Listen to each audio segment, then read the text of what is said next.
Ce qu'elle a aussi fait, c'est qu'elle l'a quand même bien attaqué sur les points clés. Je pense qu'elle s'était fixé certains objectifs. Elle les a atteints, que ce soit notamment sur les impôts. La nationalité de Barack Obama, Oui, la nationalité. ce qui a permis de traiter Trump de raciste. Oui, à plusieurs les impôts, reprises. c'était absolument essentiel. Je ne comprends pas pourquoi elle n'en parle pas plus. Parce que Trump ne veut pas donner sa déclaration d'impôt. Hein. Voilà. Voilà. Donc, c'est a priori qu'il a quelque chose à cacher.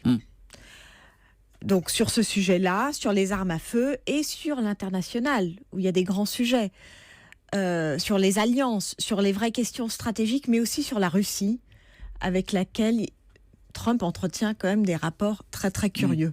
Trump, de son côté, a attaqué Hillary Clinton. Elle n'a pas l'énergie pour être candidate, elle n'a pas l'endurance. Alors évidemment, ça fait allusion à ses problèmes de santé récents, aux rumeurs que le camp républicain alimente depuis de nombreux mois. Est-ce que la santé d'Hillary Clinton est un problème dans l'opinion publique américaine aujourd'hui? Est-ce que ça va jouer sur le bulletin de vote?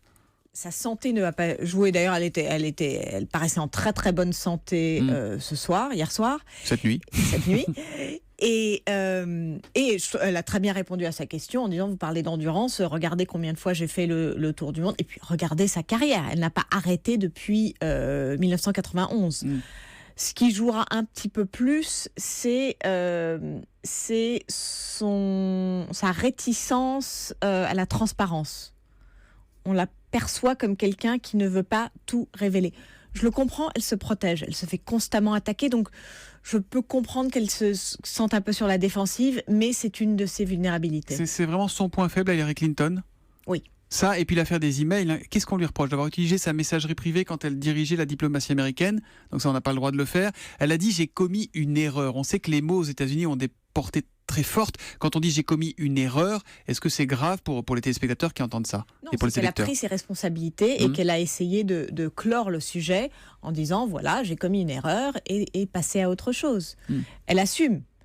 Et ce qui est implicite dans « j'ai commis une erreur », c'est « j'ai appris ma leçon et je ne le ferai plus ». Bon, vous allez devoir nous dire un petit peu de bien de Donald Trump à présent. Il était plutôt calme, on a l'impression d'un Trump qui imprime plus. Pourquoi? On a l'impression que c'est lui la star. C'est vrai ou pas? C'est ressenti comme ça aux États-Unis? C'est lui la star. C'est la star de la télé-réalité, c'est la star people, c'est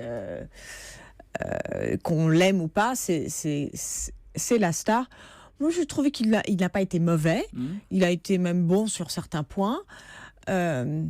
Il essaye de prendre un air présidentiel. Il a dit « j'aurais pu dire des choses bien pires hein. ».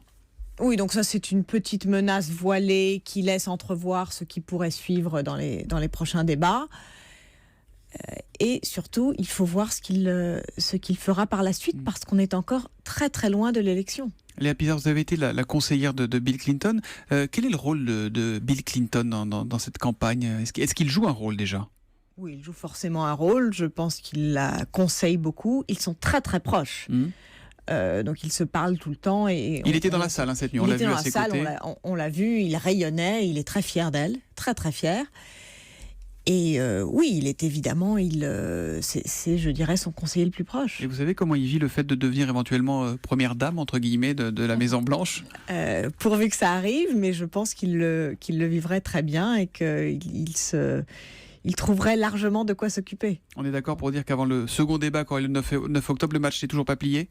Le match n'est absolument pas plié. Je vais vous donner un scoop. Le match sera plié le 8 novembre et peut-être même pas. S'il faut recompter les bulletins comme à la grande époque de George W. Bush. Merci beaucoup Léa Pizarre d'être venue en direct sur Europe 1.